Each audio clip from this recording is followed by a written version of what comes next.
السلام عليكم ومرحبا بكم مشاهدينا الكرام. عودة موفقة إن شاء الله بعد غياب طويل.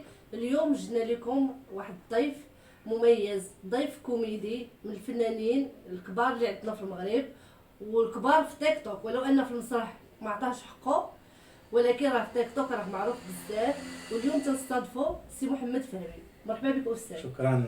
بارك الله فيك. هذا شرف ليا نكون معكم في النخبة. صراحة أنا جيت سعيد بالتواجد ديالي معكم، خصوصا مع الأخ نزهة. بارك الله فيك. الله يكتب بك أخويا. إلا كان ممكن تعطي المشاهدين الكرام ورقة تعريفية عن سي محمد. أوكي. اسم الكريم اسم محمد فهمي. مواليد 1979. التحقت يعني منذ يعني 2007 إلى الديار الإماراتية في دبي. متزوج. عندي ابنة 8 سنوات وتنوجه لها التحية، وولد 3 سنوات. تندير المسرح، كنت كندير المسرح الجامعي ومولوع بالمسرح. صراحة تنحبو أب الفنون. فوالا. تحدث لنا إلا كان ممكن على الطفولة ديالك وعلاقتها بالمسرح والكوميديا. أنا صراحة كنت منذ الصغر وأنا كنت بالشبيبة المدرسية، وكنت كنديروا مسرحيات. وقبل وبعدها كنت لعبت واحد المسرحيه بالهنديه في عند استاذه ديال العلوم الطبيعيه انذاك في الاعدادي. ومن تماك وتنحب المسرح، ومن بعد ذلك التحقنا، لعبت مسرحيات كثيره، ومن بعد ذلك المسرح الجامعي. ما شاء الله. شنو التعليق ديالكم على ما بين المسرح القديم قديما والمسرح ديال الحديث؟ هادشي اللي كنا كنشوفوا، اللي كنا كنعيشوا ايام زمان، واللي كنشوفوا دابا يعني المسرحيات اللي ولاو دابا حاليا. والله الصراحه ايام ديالنا حاليا افتقدنا بزاف المسرح. لانني انا عشت المسرح، شفت وتفرجت المسرح الحي، ومسرحيات كانوا في المستوى. وقبل منه مع الفنان عبد الرحيم التونسي ملقب بعبد الرؤوف، اللي كان تنحبو كثير والله يرحمه في هذا النهار هذا. من الممثلين من الهرم، هرم كبيره في المغرب تبارك الله. وكان المسرح كان عنده قيمه، وكنا تنشوف العائلات، كنا تنمشيو للمسرح سيدي بليوط، وكنا تناخذوا التذكره وتندخلوا، وكانوا عائلات. كان المسرح يعني عامر. وكان دابا انا جيت المغرب، عجبتني واحد الحاجه، بانوا لي المسارح مبنيين ولكن ما كاينينش المسرحيات.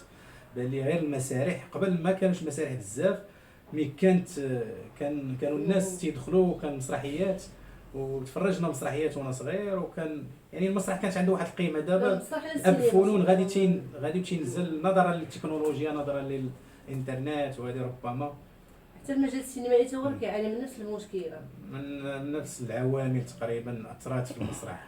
قبل كانوا دي صالون، كنمشيو لفاس مع الخالق الزرواري، بقيت انا عقلت معاه في واحد مقهى كافي تياتر. وكنا كل واحد تينوض خشبه، واحد الخشبه صغيره، تيعطي واحد الالقاء، شي حاجه ابداع ديالو، تيجي يريح. شي حاجه جميله. كنا كنستمتعوا بهذا المسرح. دابا ما بقاوش دي صالون كافي للاسف. حاليا واش عندك شي عروض فنيه جديده، ولا هاد المسرحيات اللي كنتي لعبتي ولكن من بعد هذا نكملوا معك على المسرح؟ والله يعني صراحه انا ما كرهش يكونوا شي عروض، لانني انا مازال خصني تنحس براسي انا تنطلع الخشبه تنولي واحد اخر. لعبت مسرحيات كثار، المسرح الجامعي ميكس في المغرب، ولكن دابا افتقدت المسرح. تنتمنى مع الدور ديال عبد الرؤوف، تنقلد الصوت ديالو، بغيت شي الا كانوا مسؤولين يعني توحشوا هذا الفنان هذا، يديروا لي شي. ما كرهش انه خلينا نطوع نلعب يعني بالمجان هذا دور عبد الرؤوف. لما لا؟ هذا شرف ليا، شرف كبير. ان شاء الله. من غير السي عبد الرؤوف الله يرحمه ويوسع عليه في النار، من غير شكون الفنانين المغاربه كتقدر تقلد فيهم؟ والله التقليد كتقليد فنان. انا عبد الرؤوف هو اللي انا تنقلد اشياء اخرى، مثلا اخبار، الدبلجه الى اخره، ولكن شخص معين عبد الرؤوف هو اللي عندك البصمه ديالو فيه. اين تقابلت مع شريكه حياتك؟ تقابلت مع الزوجه ديالي في مدينه الرباط العاصمه، يعني منذ سنوات. و مشيت للامارات ومشينا مجموعين، بعد تزوجنا بعد سنه. الحمد لله. كنوجه لها التحيه من هذا المنبر. تنوجه التحيه للنساب ديالي تا هما الله يخليهم ليا، والوالده وجميع الاخوه والاخوات. هل السوشيال ميديا ساهمت في تحقيق حلمك اليوم؟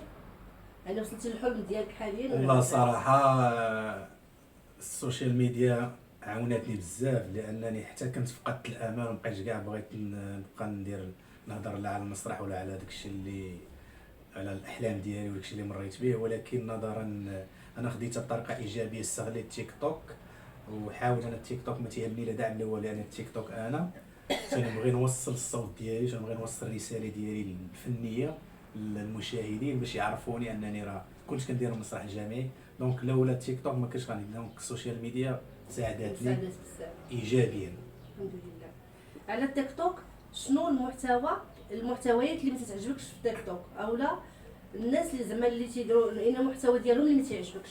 والله انا ضد التفاهه صراحه، ودوك اللي تيلعبوا التحدي السلخ انا ما تيعجبونيش مره، لانه تيسيئوا المجتمع ديالو كما سبق لي وذكرت، تيسيئوا العائلات ديالو وتيسيئوا الوطن ديالو. انسان تيك توك هذا منصه تعارفيه، انسان ما فيها باس اذا كان قدر يستنفع، تكون منفعيه، يربح الربح، ولكن الطريقه اللي تكون طريقه محترمه، طريقه زوينه، يدير محتوى جميل، كاين محتوى ديني ثقافي، كاين مسابقات، عطا الله ما يدار. علاش حنا غنلعبوا هذوك تحديات السلخ اللي فيهم اساءه وانتم كتشوفوا يعني في نصاصات الليل الانسان تيكب عليه الماء وداك الشيء فاخر الى اخره. هاد الاشياء ما كتشرفش المغاربه صراحه، والناس بريئه منهم والله يهديهم، ماشي تنطلبوا لهم الهدايه.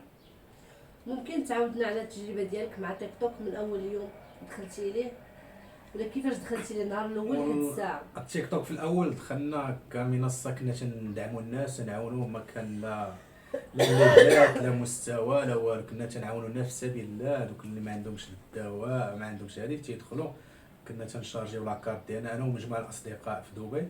من بعد درنا دعم حسابات، ولا تنرفعوا نسبه الاشتراكات في الحسابات، بدينا بهذيك مرحله ثانيه.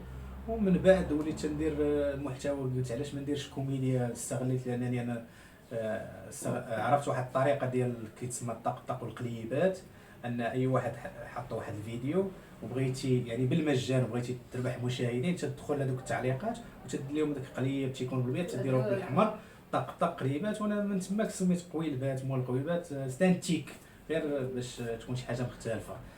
ومن بعد ولينا تندير كوميديا، وهذا شي اللي حكايه. الحمد لله. ما هي اصعب لحظه في مرات في حياتك اللي اثرت فيك بزاف وتركات واحد البصمه قويه اللي ما تقدرش تنساها؟ والله صعب اللحظه هي من فقدت الاب ديالي. كانت لحظه صعيبه عليا، انا كانت ما كانش مريض قبل، يعني جات على غفله. والاصعب لحظه هو انه ما شافش الابنه ديالي، كان تيسولني واش ولدات، يعني غير توفى هو وتولدات بالبنت ديالي. هذه الله يرحمه مسكين ويرحم جميع اموات المسلمين كاملين. امين. بقات واحد الحاجه اللي تات الانتباه ديالي بزاف اخويا السي محمد، شفتك في حوارات كثار، شفتك في منابر مع زملاء محترمين، شفتك بزاف ديال اللقطات دائما ملازم لك، غنقول لك عقد، سلسله، قلاده، المهم بالدارجه شنو نقولوا لها حنايا، بحال التسبيح، المهم دائما معك. والله شنو الحكايه ديالو؟ هو صراحه غير هديه من عند الوالده وكيبقى عزيز عليها، بحال التسبيح هو كما قلتي، ما عندوش شي حاجه يعني ماشي رمز ديال سبيسيال انني دايرو على شي حاجه، لا غير هديه عادي يعني. الله يخليها لكم. هنا تنوجه واحد التحيه للوالده ديال السي محمد، الفنان ديالنا ان شاء الله. كنتمناو يا ربي نشوفوا في اعمال مسرحيه كبيره ونولوا نجدوا معك لقاءات عاوتاني في المسرح ان شاء الله. علاش لا. وكلمه اخيره للجمهور ديالك. تنبغي نسلم على الجمهور ديال مول قويلبات كامل، خصوصا تيك توك ولا من غير تيك توك ولا الناس اللي كتعرفني والعائله، وتنقول لهم برافو عليكم وعواشركم مباركه. الله يبارك فيك. ممكن خويا السي محمد تحفنا بشي مقاطع من الاعمال ديالك، يا ارتجاليه انت تختار، يا شي حاجه من الاعمال ديالك هي شي حاجه ارتجاليه وما كرهناش ذكرنا بسي عبد الرؤوف، لان هاد الاعمال هادو هما اللي عندنا حنايا يعني من الصغر ديالنا. كبرنا مع السي مصطفى الدسوقي الله يرحمه، مع الزهري، مع حتى الفكاهه ديالهم نقيه. راه هادشي هو اللي كنفتقدو، راه ما كرهناش حنا الشباب ديالنا يعاودوا يردوا لينا بحال الشكل ديال السي محمد. وكاينين شباب اخرين راه نيت اصدقاء ديالي كيردوا عاوتاني داك التراث ديالنا تنعاودوا فيه. واخا نهضروا بالصوت ديال عبد الرؤوف في الاول لانه بغيتش نخليه هو الاخر ولو انا عزيز عليا بزاف. وعدني هانيه مالنا نهضروا صوت عبد الله. وكاينين الشباب لاباس عليكم مشاهدين، تحيه لكم تحيه الاصدقاء وباشركم مباركه والله يطول عمركم ان شاء الله. كي دايره المراسله ديالنا الغزاله نزاد العليم الله يحفظك لينا وكل شيء مزيان.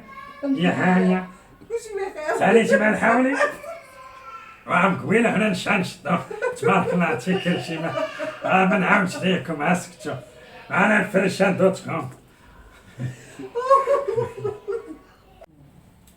خويا السي محمد، سمعت بانك تدير الدبلاجه، كتقلد الاصوات ديال الدبلاجه، الا كان ممكن تعطينا شي قطع صغير. انا تنشد في هذوك اللي تيديروا اللايفات في تيك توك. وين اوكي نجاة، علاش ما فتحتيش لايف اليوم من الصباح وانا كنتسنى الجمهور ديالك في انتظارك، مازال ما خلصناش الطريطه. يلا نجاة اشنو كتسناي؟ سربي، هذا هو الحل الوحيد عندنا، التيك توك والفلوس ديال التيك توك.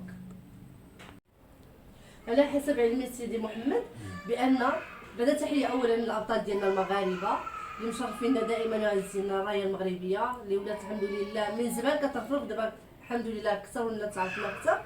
انك تتقلد ملاكمين مغاربه كيقلدوا بلا ما تقيسني. لا ما تنقلدش الملاكمين، ولكن نظرا للحب ديالي الكبير للمغاربه، خصوصا تحيه للمغاربه اللي كاينين في هولندا اللي تيديروا كيك بوكسين، وعندي اصدقاء كثار منهم عزاز عليا.